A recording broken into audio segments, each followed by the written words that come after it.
ሰላም ሰላም እንዴት ናችሁ? ይህ የአስረኛ ክፍል የሂስትሪ ትምህርት ነው። በዛሬው ክፍለ ጊዜ ትምህርታችን ምዕራፍ 1 ክፍል 2 እንመለከታለን።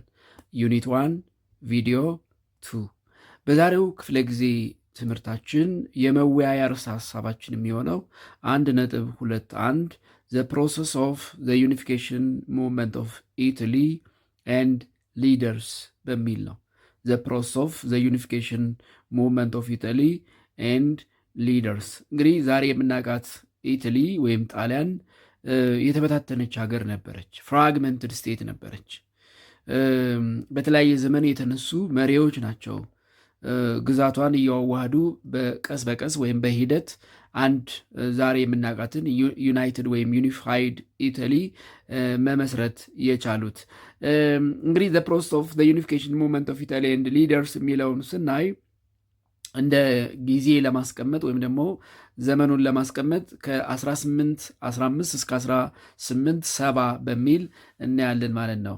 ከ1815 እስከ 1870 እንግዲህ በዚህ የጊዜ ኢንተርቫል ወይም የዘመን ኢንተርቫል ኢታሊ ፍራግመንትድ ስቴት ነበረች።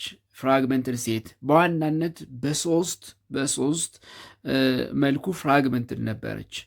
እሱን አንስተን እንዴት ይሄ በሶስት መንገድ የተበታተነችውን ኢታሊ አንድ ሀገር ማድረግ ቻሉ። በዛ ዩኒፊኬሽን ሙቭመንት ደግሞ ትልቅ አስተዋጽኦ ያደረጉ መሪዎች እነማን ናቸው የሚለውን እናነሳለን ማለት ነው። ስለዚህ by the Congress of Vienna in 1815 Italy was left completely a fragmented state. የተበታተነ ሀገር ሆነች ማለት ነው። by the Congress of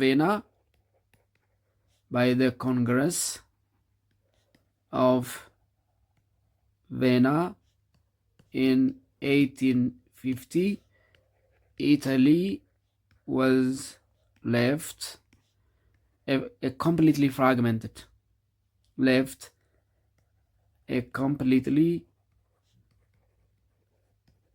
fragmented state or country.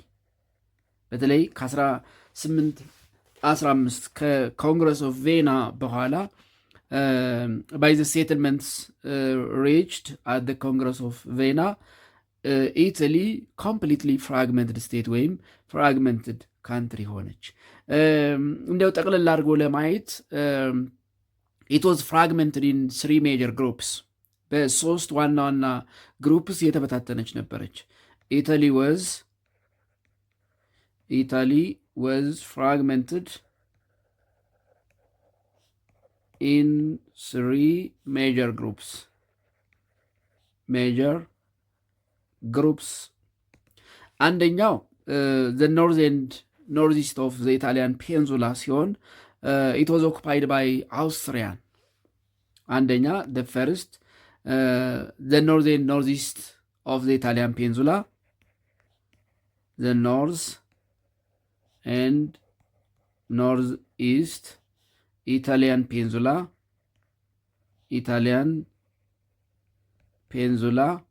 that means the province of Lombardy and Venice, the provinces of the province of Lombardia ወይም Lombardy and Venice occupied by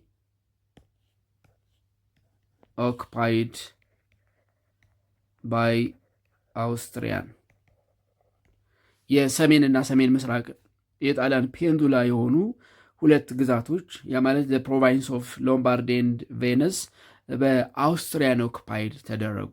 ስለዚህ ቢኮዝ ኦፍ አውስትሪያን ኢንተርቬንሽን የሰሜንና ሰሜን ምስራቅ የጣሊያን ፔንዙላ ዳት ኢዝ ፕሮቫንስ ኦፍ ሎምባርዲ ኤንድ ቬነስ ከጣሊያን ሙሉ በሙሉ ተገነጠሉ ወይም ደግሞ ፍራግመንትድ ሆኑ ማለት ነው። ሁለተኛ ደሰከንድ እነዚህ ፓፓል ስቴትስ የሚባሉት ማለት ነው። ፓፓል ስቴትስ under the sovereignty of the Pope, under the sovereignty of the Pope. Sovereignty of the Pope እንግዲህ ከ1870 በኋላ ተቀየረ እንጂ የሮማን ካቶሊክ ቸርች ጳጳሳት የሚያስተዳድሩት ግዛት ነበራቸው። ይሄ ግዛታቸው ዘ ፓፓል ስቴትስ ይባላል። ፓፓል ስቴትስ ፓፓል ስቴትስ የሚባሉት አንደር ዘ ሶቨርኒቲ ኦፍ ዘ ፖፕ የነበሩት ኦኩፓይድ ዘ ሴንተር ኦፍ ዘ ፔንዙላ የፔንዙላውን ማዕከል ወይም ደግሞ ሮም ኤሪያን ይሸፍኑ ነበር። ኦኩፓይ ዘ ሴንተር ኦፍ ዘ ፔንዙላ ዛት ኢዝ ሮም ሪጅን የሮምና አካባቢውን ያስተዳድሩ ነበር ማለት ነው። ስለዚህ ጳጳሳት ያስተዳድሩት የነበረው የመካከለኛው የፔንዙላው ክፍል ወይም የሮም ሪጅን ራሱን የቻለ ፓፓል ስቴት ሆነ ማለት ነው። ፓፓል ስቴት the Rome region was autonomous ስቴት ሆነ ራሱን የቻለ ስቴት ሆነ and it cuts the north from the south.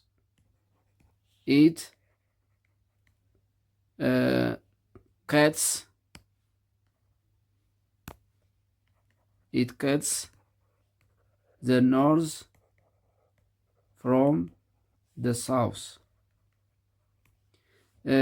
ሰሜንና ደቡቡን ቆረጠው ማለት ነው። ስለዚህ አንድ የነበረችውን ሮም የፓፓል ስቴትስ የሮማን ካቶሊክ ጳጳሳት ወይም ደግሞ ፖፕስ ያስተዳድሩት የነበረው የሮም አካባቢ ወይም ዘ ሴንተር ኦፍ ዘ ፔንዙላ ራሱን የቻለ አውቶኖመስ ስቴት ሆኖ ራሱን ሲያዋቅር ሰሜኑና ኖርዙን ምንድነው ሰሜኑና ደቡቡን ወይም ኖርዝ ኤንድ ሳውዙን ከፈለው ማለት ነው። ያ ማለት በመሃል ራሱን የቻለ ስቴት ሆነ። በኋላ ካርታው ላይ እናየዋለን። ኤንድ ቱ ሰፖርት ዘ ፓፓል ስቴትስ እነዚህ ፎሬን ፓወርስ የሚባሉት ወይም ደግሞ የውጭ ኃይሎች ጣልቃ ይገቡ ነበር። በተለይ ፈረንሳይ the papal states were supported by the foreign powers mainly France. በተለይ ደግሞ ፈረንሳይ በተለይ የፓፓል ስቴቶችን ወደ አንድ የጣሊያን መንግስት ወይም ደግሞ የጣሊያን ሪፐብሊክ ለማቀላቀል በሚደረገው ሂደት ስንደርስ እናየዋለን። የፈረንሳይ መንግስት ጣልቃ ይገባ ነበር። ኦን ደ ሳፖርት ኦፍ ፓፓል ስቴትስ ወይም ፖፕስ ማለት ነው። ፖፖችን ወይም ፓፓል ስቴቶችን በመደገፍ ጣልቃ ይገባ ነበረ። ስለዚህ ሰሜኑንና ደቡቡን የከፈለ ፓፓል ስቴት የሚባል ጳጳሳት የሚያስተዳድሩት አንድ ክፍል ተፈጠረ ማለት ነው። ሁለተኛው እሱ ነው። ሶስተኛ the other states they exist as independent states. The other parts of Italy existed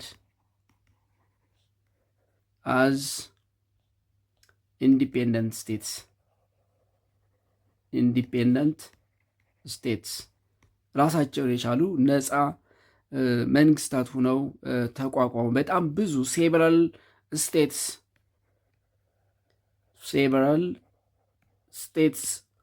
of Italy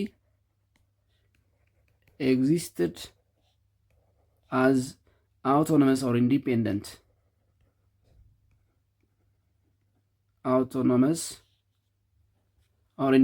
states. ለምሳሌ ኪንግደም ኦፍ ሰርዲኒያ ወይም ፒድሞንት ሰርዲኒያ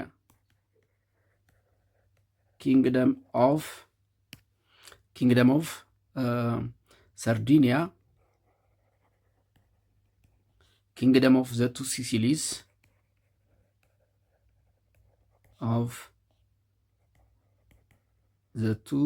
ሲሲሊስ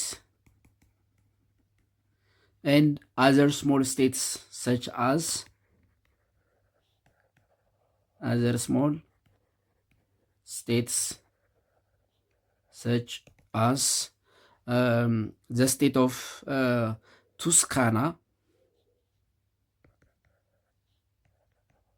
the state of Tuscana, or Tuscany, the state of Parma, the state of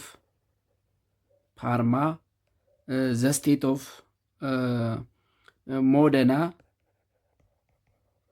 the state of ሞደና የሚባሉ ሌሎች ትናንሽ ስቴቶች ተመሰረቱ ማለት ነው። እንግዲህ በእነዚህ መልኩ ጣሊያን ሙሉ በሙሉ ወይም ኮምፕሊትሊ ፍራግመንትድ ሆና ነበረ ባይ 1815።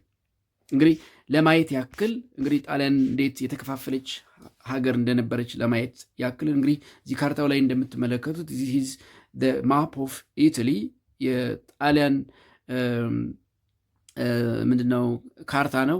እንግዲህ የተለያየ ከለር የተቀቡት በተለያየ መንግስታት ወይም ደግሞ በተለያዩ ኪንግደምስ የተከፋፈሉት ናቸው። እንግዲህ እነዚህ ቢጫ የተቀቡት አብዛኞቹ አንድ አይነት ስቴት የነበሩ ሲሆን ሌሎቹ ለምሳሌ ቬኔሺያ፣ ላምቦርዲያ they were occupied by Austrian, the Rome, this the papal states የምንላቸው the kingdom of Sardinia እንግዲህ ይሄኛውና ይሄኛውን አካባቢ ያስተዳድር ነበር። በእንደዚህ አይነት መልኩ የተከፋፈለች ሀገር ነበረች ማለት ነው። ሶ እንደዚህ የተከፋፈለችው ኢታሊ እንዴት ዩኒፋይድ ሆነች የሚለውን እንመልከት። ሃው ኢታሊ ወዝ ዩኒፋይድ እንግዲህ ኮምፕሊትሊ ፍራግመንት የሆነችው በዚህ መልኩ የተበታተነችው ሀገር እንዴት ተዋሃደች የሚለውን ደግሞ ታሪካዊ ሂደቱን እንመልከት። ሃው ኢታሊ was unified into one republic from the various fragmented states ከተበታተነ የውጭ ሀገራት በቁጥር ስር ካረጓቸው ግዛቶች ጨምሮ ራሳቸውን የቻሉ ደግሞ ኢንዲፔንደንት አውቶኖመስ የሆኑ ብዙ ስቴቶች ተፈጥረው ነበር። እነዚህን አዋህዳ ዋን ኢታሊያን ሪፐብሊክ እንዴት ፈጠረች የሚለውን እንመልከት። ሶ ሌት አስ ሲ ዘ ሊደርስ ኤንድ ዘ ፕሮሰስ ኦፍ ዩኒፊኬሽን ሙቭመንት ኦፍ ኢታሊ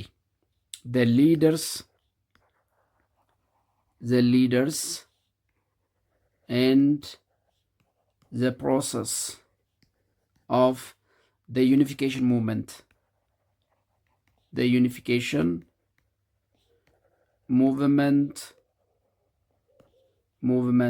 of Italy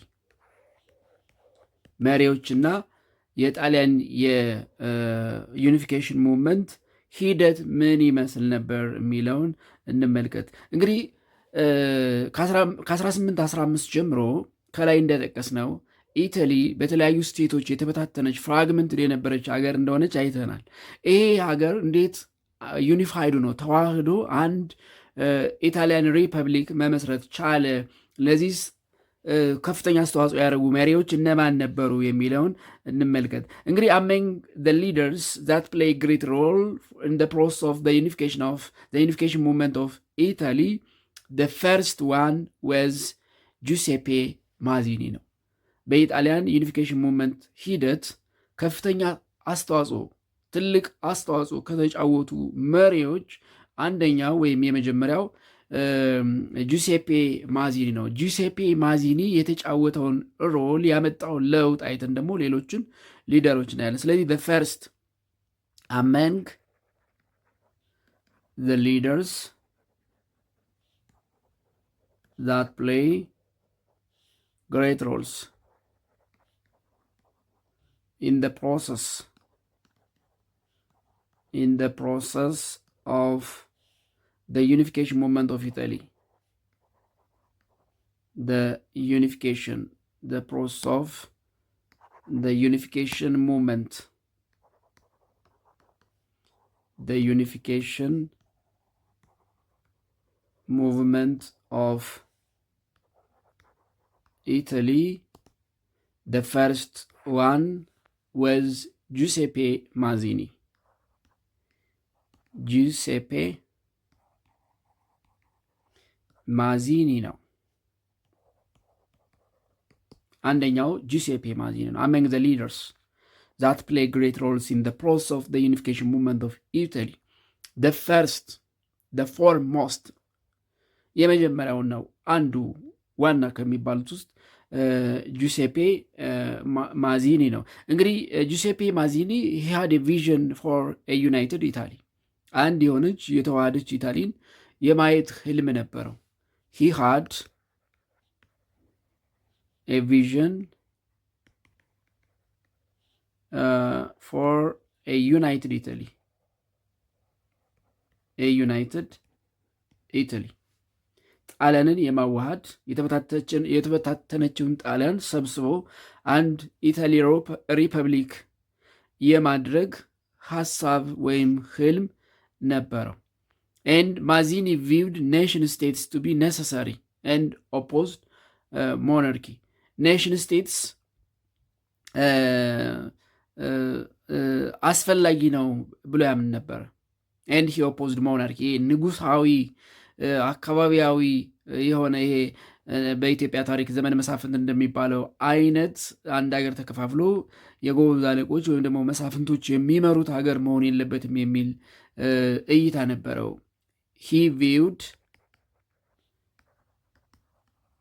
viewed nation states to be a necessary and opposed monarchy. ይሄ ንጉሳዊ አገዛዝን ይቃወም ነበር። አንድ ኔሽን ስቴት መፈጠር አለበት ብሎ ያምን ነበር። ኢታሊያንን ወይም ደግሞ ጣሊያንን የማዋሃድ ዩናይትድ ኢታሊ ሪፐብሊክ ኢታሊ የመመስረት ህልም ነበረው።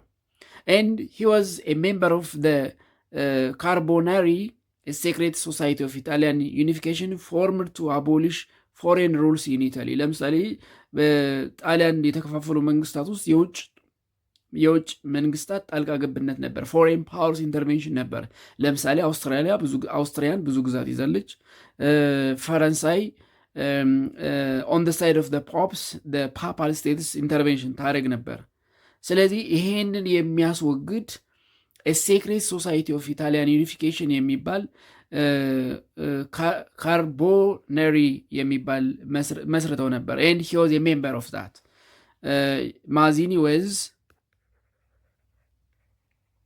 Mazzini was a member of the Carbonari. የካርቦነሪ ሜምበር ነበረ። ካርቦነሪ ምንድን ነው ካል ካርቦነሪ it was a secret society. It was a secret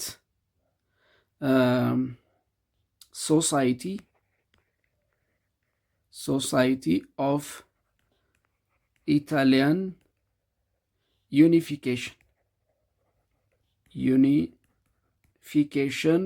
formed to abolish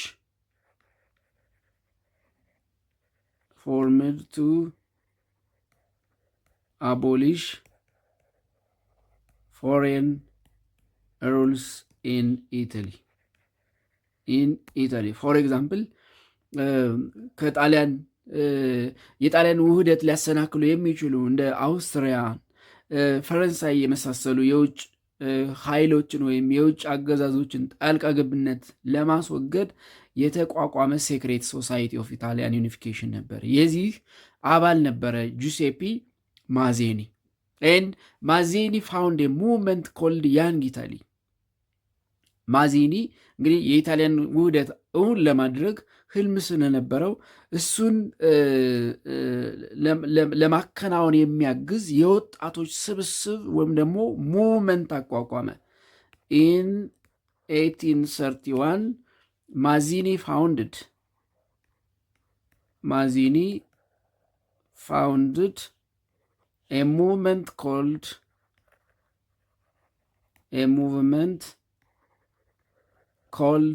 Young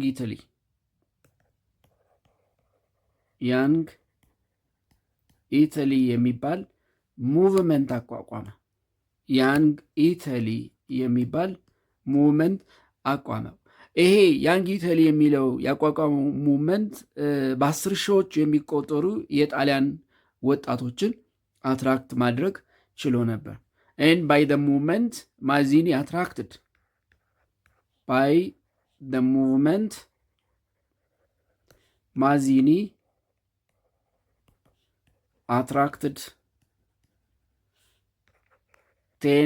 thousands of Italians,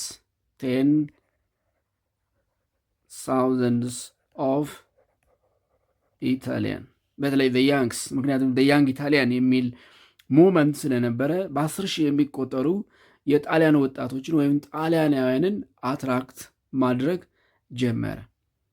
ሙቭመንቱን ወደ ሪቮሉሽን ቀየረው። ማዚኒ ቼንጅ the movement into revolution. Mazzini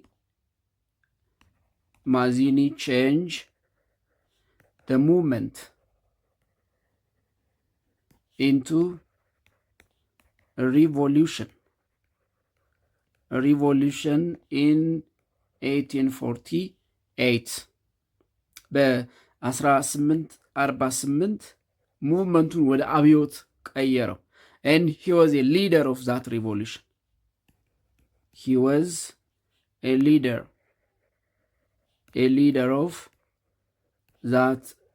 revolution.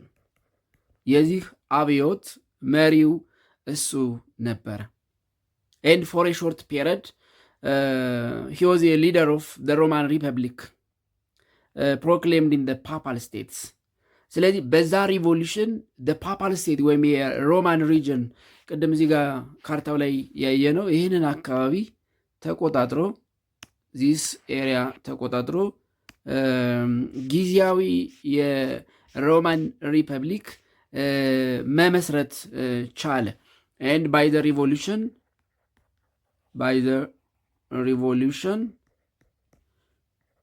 he controlled the territory of the Papal States,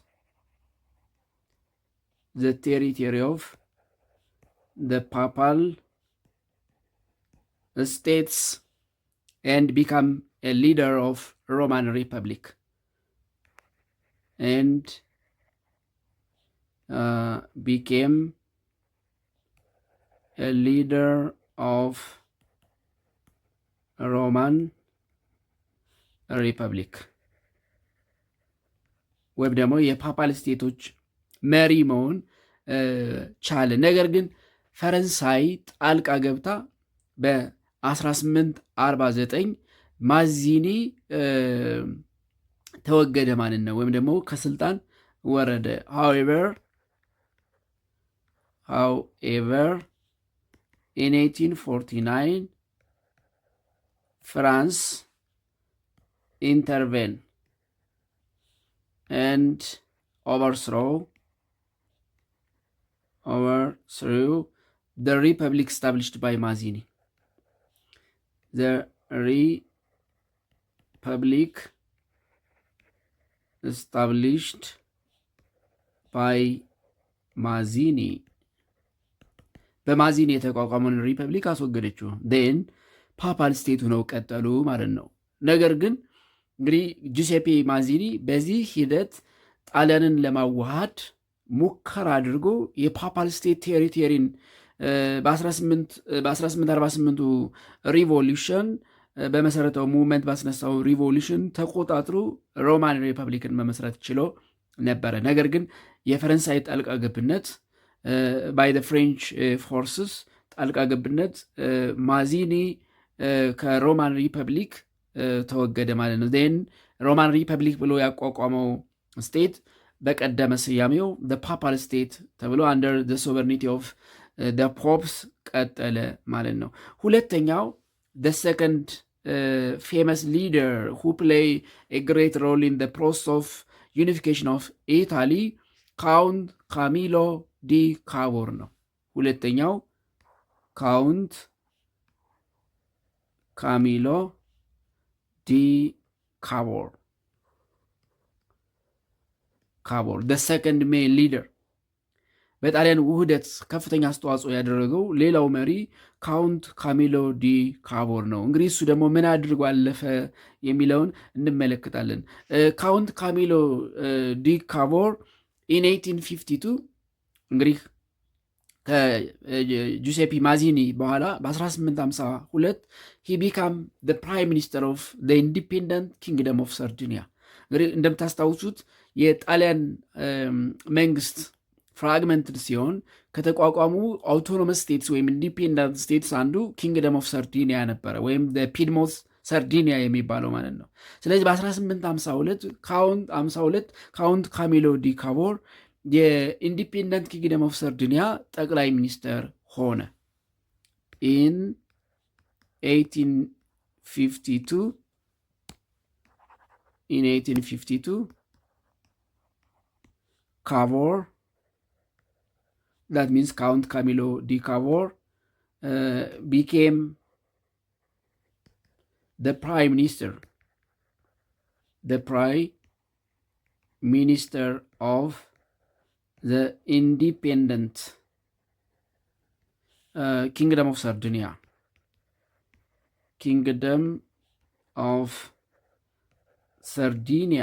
ወይም ፒድሞንት ሰርዲኒያ የፒድሞንት ሰርዲኒያ ወይም ደግሞ ኪንግደም ኦፍ ሰርዲኒያ ጠቅላይ ሚኒስተር መሆን ቻለ። ኤንድ ሂ ዋዝ አን አሪስቶክራት ኤንድ ዌል ኤዱኬትድ የመኳንንት የባላባት ዘርና የተማረ ሰው ነበረ። ሂ ዋዝ አን አሪስቶክራት ኤንድ ዌል ኤዱኬትድ የመኳንንት ዘር ወይም ደግሞ የባላባት ዘርና የተማረ ሰው ነበረ። ኤንድ ሂ ቱክ ፓርት ኢን 1848 ሪቮሉሽን ማዚኒ ባስነሳው ሪቮሉሽን ተሳትፎ ነበረ። ሂ ዋዝ ፓርት ኦፍ 1848 ሪቮሉሽን ሂ ዋዝ ፓርት ኦፍ 1848 revolution led by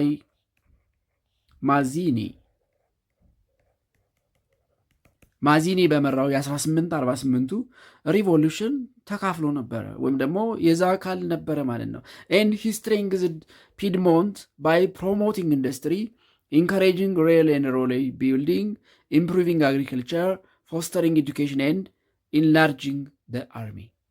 የፒድሞንት ሰርዲኒያ ወይም ኪንግደም ኦፍ ሰርዲኒያ ጠቅላይ ሚኒስተር ከሆነ በኋላ ሂ strengthened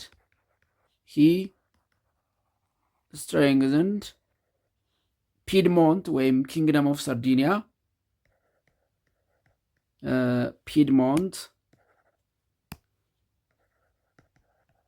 ፒድሞንት that means Kingdom of Sardinia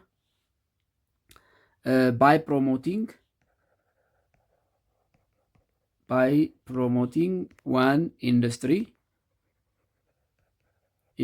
በማስፋፋት encouraging railway and road building, encouraging railway and road building, by improving agriculture, improving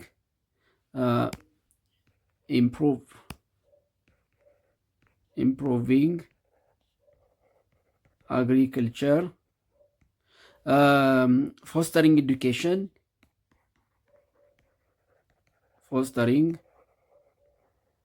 education, and enlarging the army.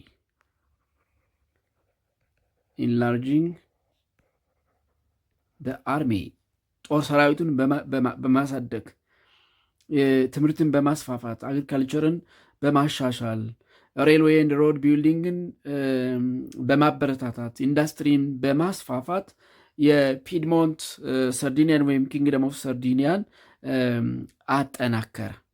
ስለዚህ አንድ ጠንካራ ስቴት መሰረተ ማለት ነው። እንግዲህ በኢንዱስትሪ፣ በመንገድ፣ በሬልዌይ፣ በአግሪካልቸር፣ በኤዱኬሽን እና በአርሚ ያደገ የጠነከረ አንድ ኪንግደም ወይም ስቴት መመስረት ቻለ።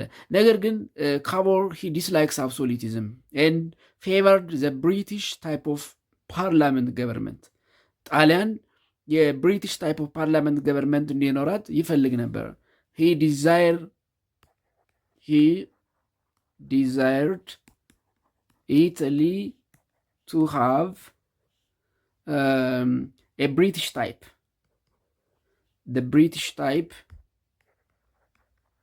British type of parliamentary government,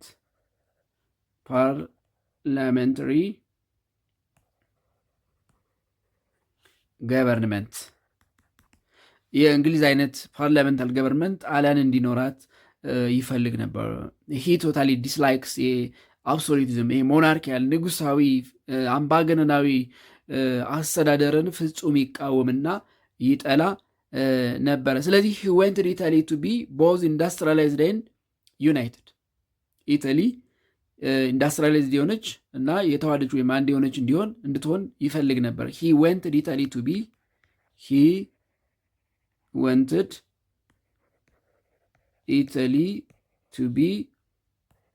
united and ኢንዱስትሪያላይዝድ የሆነች እና ዩናይትድ የሆነች ሀገር እንድትሆን ይፈልግ ነበረ። እንግዲህ ከፈለገ የሆነ ነገር ማድረግ ይጠበቅበታል። ስለዚህ he tried to reduce the influence of Roman Catholic Church in politics።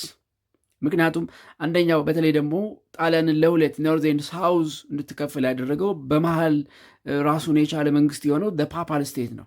አንደር ዘ ሶቨርኒቲ ኦፍ ፖፕ ማለት ነው። ሮምና አካባቢውን ይዞ ጣሊያንን ለሁለት የከፈለው ሰሜንና ደቡብ ብሎ እንድትከፈል ያደረገው ኢንዲፔንዳንት ስቴት የሆነው ፓፓል ስቴት ነው።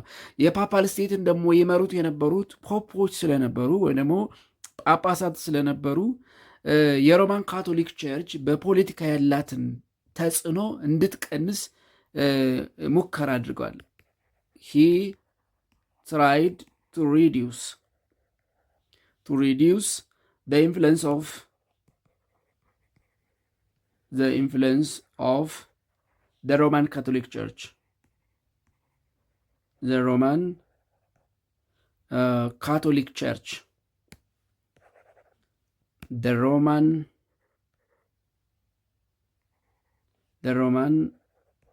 Catholic Church in politics. እንግዲህ መንግስቱ ነው ያስተዳድር ነበር ማለት ነው። የሮማን ካቶሊክ ቸርች የራሱ የሆነ ግዛት የነበረው ራሱ በጳጳሳት የሚመራ መንግስት የነበረው ነበረ ማለት ነው። ስለዚህ የሮማን ካቶሊክ ቸርች በፖለቲካ የምታደርገውን ተጽዕኖ ለመቀነስ ሙከራ አድርጎ ነበረ።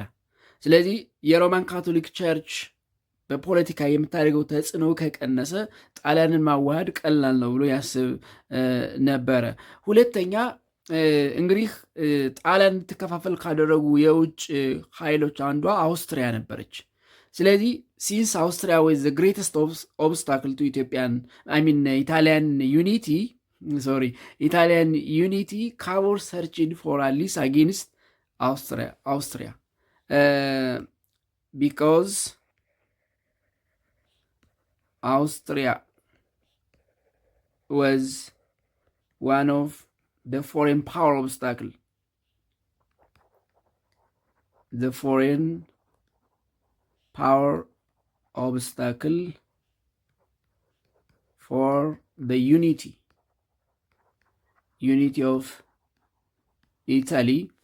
ጣሊያን እንዳትዋሃድ የውጭ ኃይሎች ጣልቃ ይገቡ ከነበሩ ወይም ደግሞ እንቅፋት ከነበሩ የውጭ ኃይሎች አንዷ አውስትሪያ ነበረች። ምክንያቱም አውስትሪያ ሰርዲኒያንና አይሚን እነማን ነበሩ? ላምቦርዲያን ወይም ላምበርዲያን እና ቬኔሽያን ወስዳ ነበረ ማለት ነው። ስለዚህ እነዚህን ግዛቶች ለማስለቀቅ ብቻውን እንደማይችል ስለገባው ምን ይፈልግ ነበር? አጋር ይፈልግ ነበር። ካቮር ሰርችድ ፎር አሊስ አጌንስት አውስትሪያ። ካቮር ሰርችድ አሊስ አጌንስት አውስትሪያ። አውስትሪያን አብሮ የሚወጋለት አጋር ወይም አሊስ ይፈልግ ወይም ወዳጅ ይፈልግ ነበረ። ስለዚህ ኢን 1858 እንግዲህ አውስትሪያን ለመውጋት አጋር ያስፈልገው ስለነበረ በ1858 ካቮር ኤንድ ናፖሊዮን ሰርድ ኦፍ ፍራንስ ሜድ ኤ ሴክሬት አግሪመንት። እንግዲህ አንዷ ጣልቃ የምትገባ ፈረንሳይ ነች። ነገር ግን ከወቅቱ የፈረንሳይ ንጉሥ ናፖሊዮን ሶስተኛ ጋር ካቮር ሚስጥራዊ ስምምነት አረገ። ኢን 1858 ካቮር ኤንድ ናፖሊዮን ሰርድ ኦፍ ፍራንስ ሜድ a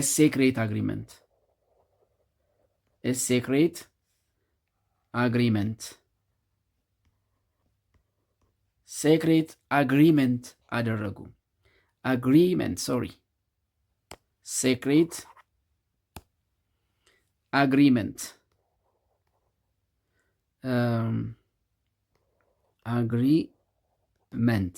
ሚስጥራዊ ስምምነት አደረጉ። ይሄ ምስጢራዊ ስምምነት ምንድን ነበረ?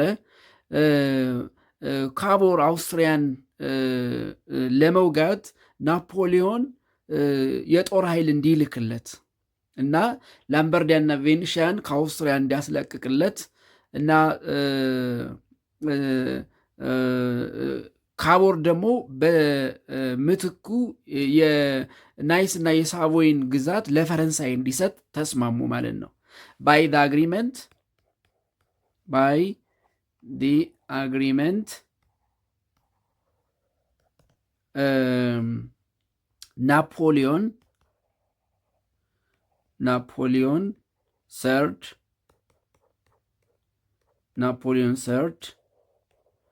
agreed to send troops or military force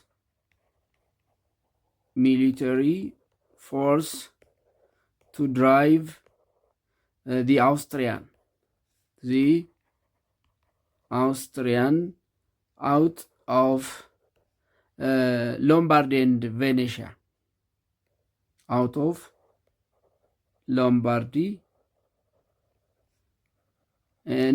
Venetia.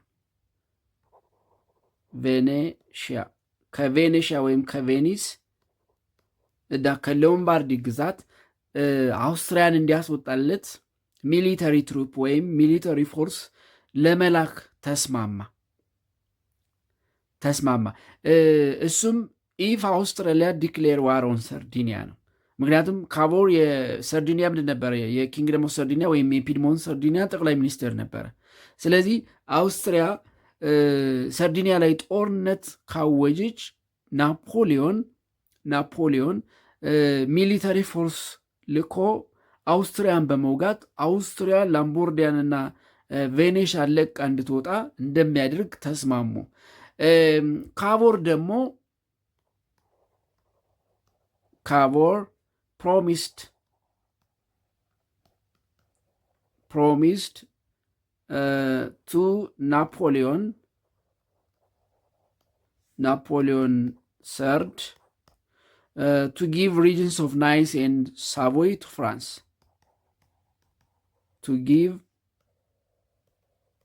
Regions of Nice and Savoy to France. ናይስ እና ሳቮይን ለፈረንሳይ ለመስጠት ናፖሊዮን ደግሞ አውስትሪያን ከላምቦርዲያና ቬኒሻ የጣሊያን ግዛት እንድትወጣ ጦር እንዲልክ ተስማሙ። ያ ማለት እንግዲህ እዚህ ካርታው ላይ እንደምትመለከቱት ይህ አካባቢ ግዛት በአውስትሪያ ስር ነበረ። በአውስትሪያ ዴን ፈረንሳይ እነዚህን ግዛቶች ጦር ልካ ነፃ ስታወጣለት ካቦር፣ ሳቮይን እና ናይስን ለፈረንሳይ ለመስጠት ተስማማ ማለት ነው። ዴን በዚህ ስምምነት መሰረት ካንቮይ ማን ኦቨር አውስትሪያ ኢንቱ ዲክሌሪንግ ዋር ኦን ፒድሞንት አውስትሪያ ሰርዲኒያ ላይ ወይም ደግሞ ፒድሞንት ሰርዲኒያ ኪንግደም ኦፍ ሰርዲኒያ ላይ ጦርነት እንድታደርግ አነሳሳት ማለት ነው። ካቮር ማን ኦቨርድ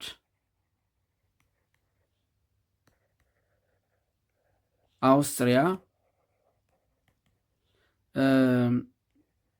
into declaring war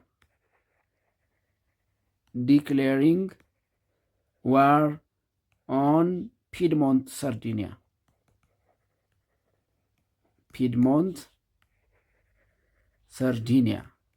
ሰርዲኒያ ላይ ጦርነት እንድታውጅ ወይም ደግሞ እንድታደርግ አነሳሳት።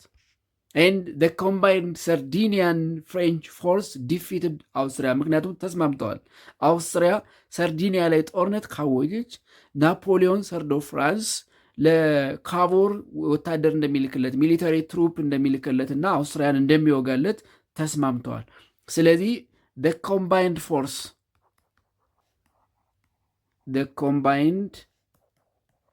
force of Sardinia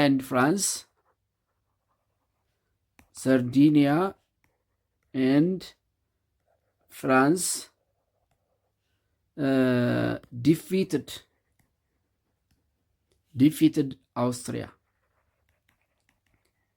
አውስትሪያንስ ወይም አውስትሪያን አሸነፉ ማለት ነው። ስለዚህ ሰርዲኒያ ማንን አገኘች ማለት ነው? ላምቦርዲ ኤንድ ቬኒሽ አፍተር ዘ ዋር ሰርዲኒያ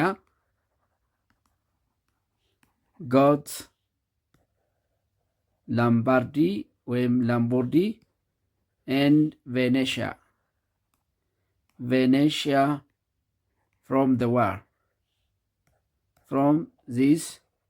war ምክንያቱም ስለተሸነፈች አውስትሪያ አካባቢውን ለቃ ወጣች። ዴን ግዛቱን የካቮር መንግስት ተቆጣጠረ ማለት ነው። በስምምነቱ መሰረት ደግሞ ፈረንሳይ ናይስ እና ሳቮይን ወሰደች ማለት ነው። according to the agreement France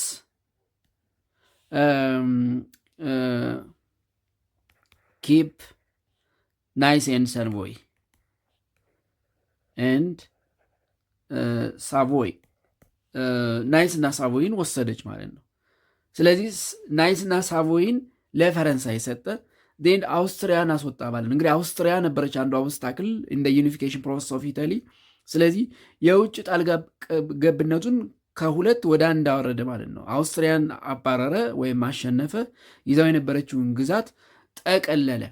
አሁን የቀረችው ፈረንሳይ ነች ማለት ነው። ፍሮም ፎሬን ፓወር ኢንተርቬን ኢን ፕሮሰስ ኦፍ ዩኒፊኬሽን ኦፍ ኢታሊ የቀረችው ፈረንሳይ ነች። ነገር ግን በዚህ ስምምነት ካቮር ናይስ እና ሳቮይ የሚባሉ የጣሊያን ግዛቶችን ለፈረንሳይ ሰጠ። ምክንያቱም ስምምነታቸው እንደዛ ስለነበረ አውስትሪያን ያሸነፈውም ፈረንሳይ ወይም ደግሞ የወቅቱ የፈረንሳይ ንጉሥ ናፖሊዮን ሰርድ በላክለት ተጨማሪ ወታደር ስለሆነ ኤን ዳዘር ስሞል ስቴትስ ያልናቸው እንደ ፓርማ፣ ሞደና፣ ቱስካን ድሮቭ አውት ኦፍ ዜር ፕሮ-አውስትሪያን ሩልስ ኤንድ ባይ ዘ ፔልቤስት ኤንድ ቮትድ ቱ አኔክስ ቱ ሰርዲኒያ። ኢን አዲሽን እንግዲህ ናይስ እና ሳቮይን ለፈረንሳይ ከመስጠቱ ውጪ በተጨማሪም ካቮር ኢን አዲሽን ካቮር annexed the other small states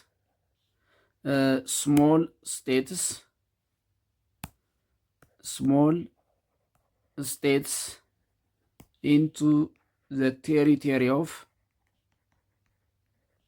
of Piedmont, the territory of Piedmont, Sardinia.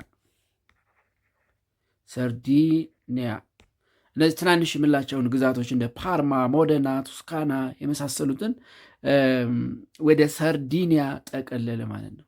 ስለዚህ ከናይስ ኤንድ ሳቮይ ለፈረንሳይ በስምምነቱ መሰረት ከሰጣቸው ግዛቶችና ከፓፓል ስቴትስ እና ከሁለቱ ዘቱ ሲሲሊ ኪንግደምስ ውጭ ያለውን የጣሊያንን ግዛት ወደ ሰርዲኒያ በመቀላቀል ማዋሃድ ቻለ ማለት ነው።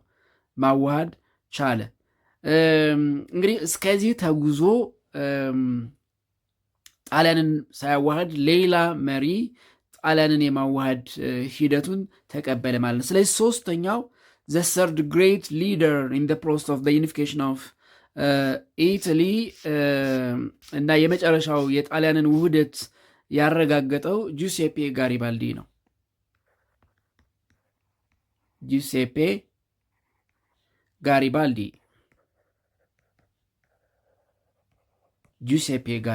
the third most important leader in the process of the unification of Italy በጣሊያን የውህደት ሂደት ጣሊያን ከተበታተነች ወደ አንድ መንግስት ወደ አንድ ኢታሊያን ሪፐብሊክ እንድትመለስ ካደረጉ ዋና ዋና መሪዎች ሶስተኛውና የመጨረሻው ወይም the most important የሚባለው ጁሴፔ ጋሪባልዲ ነው።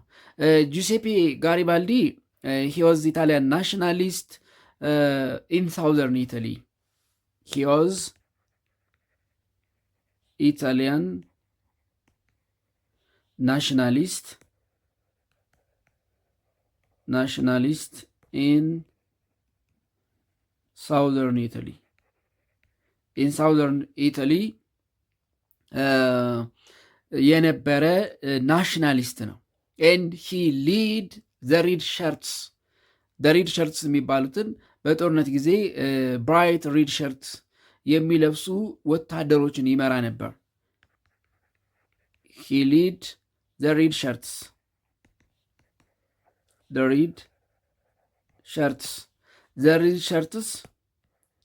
an army that were bright red shirts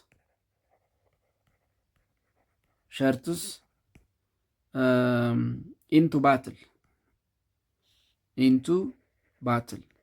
በጦርነት ጊዜ ቀይ ደማቅ ቀይ ሹራብ የሚለብሱ ወይም ሸርትስ የሚለብሱ ሬድ ሸርትስ የሚባሉ አርሚዎችን ይመራ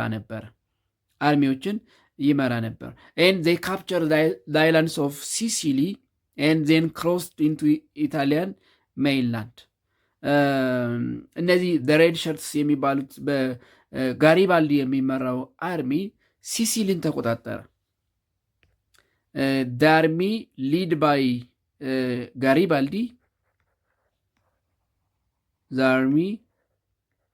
by Garibaldi captured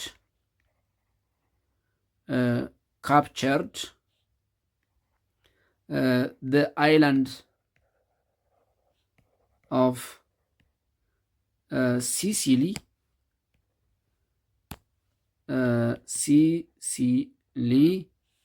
and crossed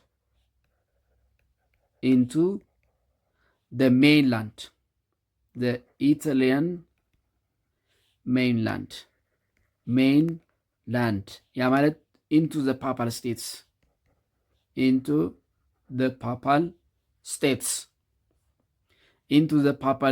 ክሮስ አደረጉ። ምክንያቱም አይላንድስ ኦፍ ሲሲሊ ካርታው ላይ እንደምትመለከቱት የሚገኙት ኢን ደ ሳውዝ ነው። ስለዚህ ይህንን ክሮስ በማድረግ ምንድነው ካፕቸር በማድረግ ወደ ሜይንላንድ ወይም ደግሞ ፓፓል ስቴትስ ወደሚባሉት የመካከለኛው የጣሊያን ክፍል ክሮስ አደረጉ ማለት ነው። ክሮስ አደረጉ። ስለዚህ የጋሪባልዲ ግሩፕ ወይም አርሚ የጣሊያንን ውህደት ከሳውዝ ነው የጀመረው ማለት ነው። ከሳውዝ ነው የጀመረው። they conquered the southern areas and agreed to unite with Piedmont, Sardinia in the north. then they controlled ወይም conquered the southern areas,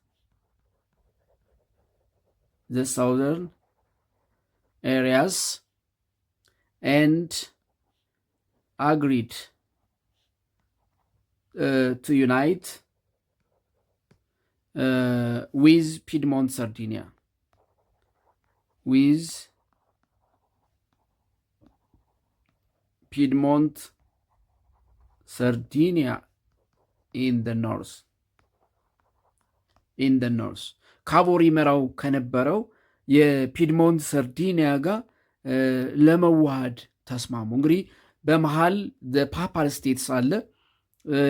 ከላይ የፒድሞንት ሰርዲኒያ ሙሉ ግዛት ኖርዘርን ፓርት ኤክሰፕት ናይስ ኤንድ ሳቮይ ለፈረንሳይ በስምምነቱ ከሰጣቸው 2 ግዛቶች በቀር አብዛኛውን የሰሜኑን ክፍል ኤክሰፕት ፓፓል ስቴትስ ካቦር ተቆጣጥሯል። የጋሪባልዲ አርሚ ደግሞ የሲሲሊ አይላንዶችን ከተቆጣጠረ በኋላ ወደ መሃል ሀገር ወደ ፓፓል ስቴትስ እየመጣ ነው። ስለዚህ ሳውዙን ተቆጣጠረ ማለት ነው። ስለዚህ ከፒድሞንት ሰርዲኒያ ጋር ለመዋሃድ ተስማሙ ማለት ነው። ኤንድ ሂ አግሪድ ቱ ሃንድ ኦቨር ፓወር ቱ ቪክተር ኢማኑኤል ኦፍ ሰርዲኒያ። በወቅቱ እንግዲህ ሰርዲኒያን ያስተዳድር የነበረው ቪክተር ኢማኑኤል ሰከንድ ነበር። ስለዚህ ሁለቱን አዋህደው የኖርዙን ፒድሞንት ሰርዲኒያን እና የሳውዙን የተቆጣጠሩትን አዋህደው ስልጣን በቪክተር ኢማኑኤል እጅ እንዲሆን ተስማሙ ማለት ነው። ጋሪባልዲ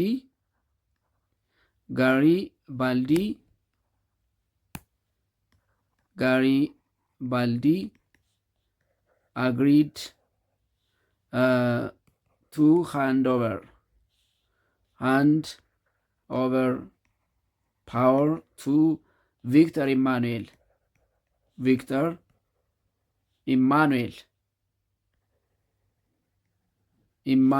second of ሰርዲኒያ።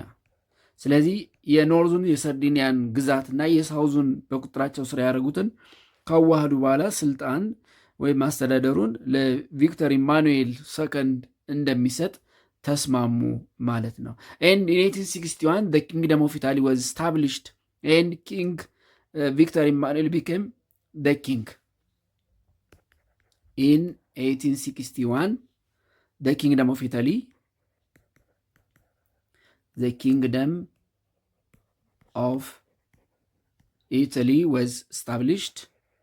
was established and Victor Emmanuel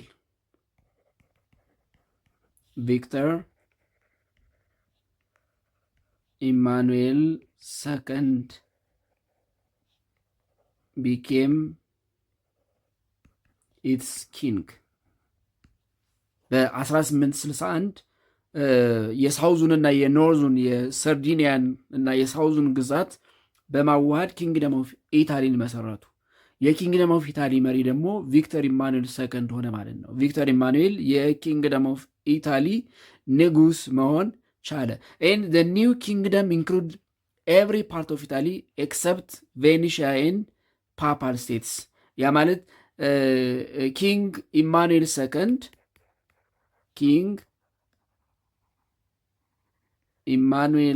ሰከንድ administered all parts of Italy except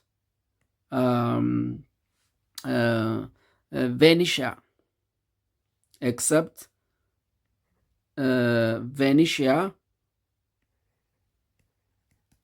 and ፓፓል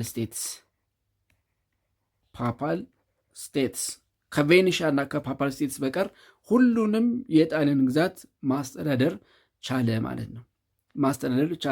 and the unification of Italy was completed when the two regions become part of Italy. ሙሉ ሆኖ የሚያልቀው እነዚህ ሁለቱ ሲካተቱ ነው። ስለዚህ ኢን 1866 ኢን 1866 እንግዲህ ሁለቱ ይቀራሉ። ዘ ፓፓል ስቴትስ ኤንድ ቬኒሽያ ሁለቱ ይቀራሉ። ስለዚህ ኢን 1866 following the defeat of Austria in the 7 weeks of war between Austria and Prussia, Italy got Venetia. Italy got Venetia after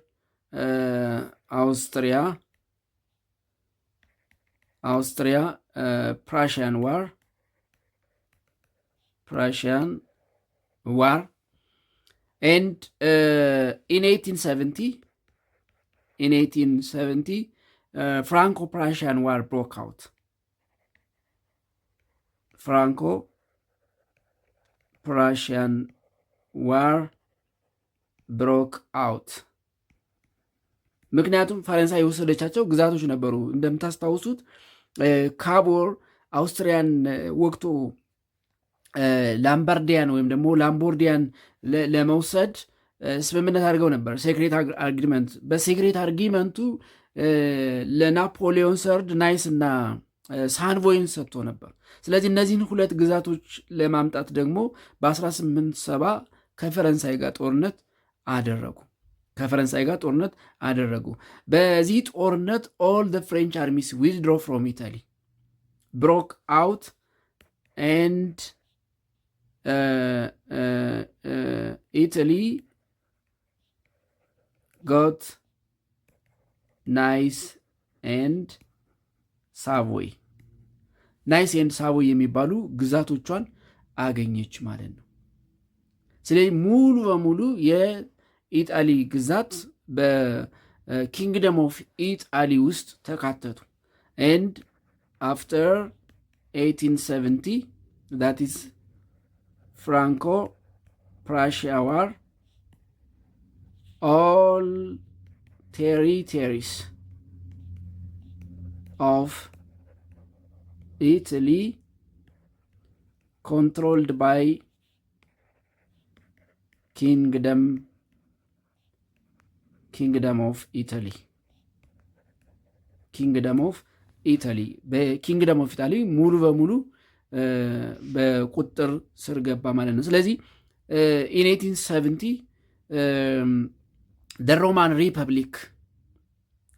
ሮማን ሪፐብሊክ ወይም ደግሞ ሪፐብሊክ ኦፍ ኢታሊ ዊዝ ካፒታል ሲቲ ኦፍ ሮም ወይም ደግሞ ሮምን የሪፐብሊኩ ወይም ደግሞ የኢጣሊ መንግስት ዋና ከተማ በማድረግ የጣሊያን ውህደት ተጠናቀቀ ማለት ነው። ስለዚህ ባይ 1870 the unification of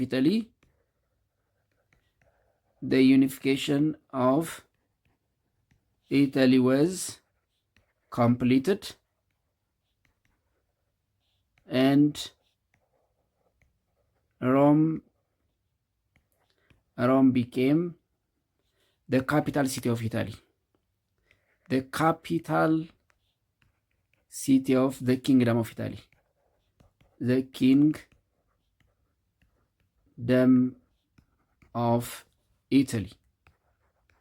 የኢታሊ ኪንግደም ዋና ከተማ ሆነች። ነገር ግን የሮማን ካቶሊክ ፖፕስ ተጽዕኖ በጣም ከፍተኛ ስለነበረ ሮም ውስጥ የምትገኘውን ቫቲካን ሲቲ የፖፑ ግዛት አደረጓት ማለት ነው።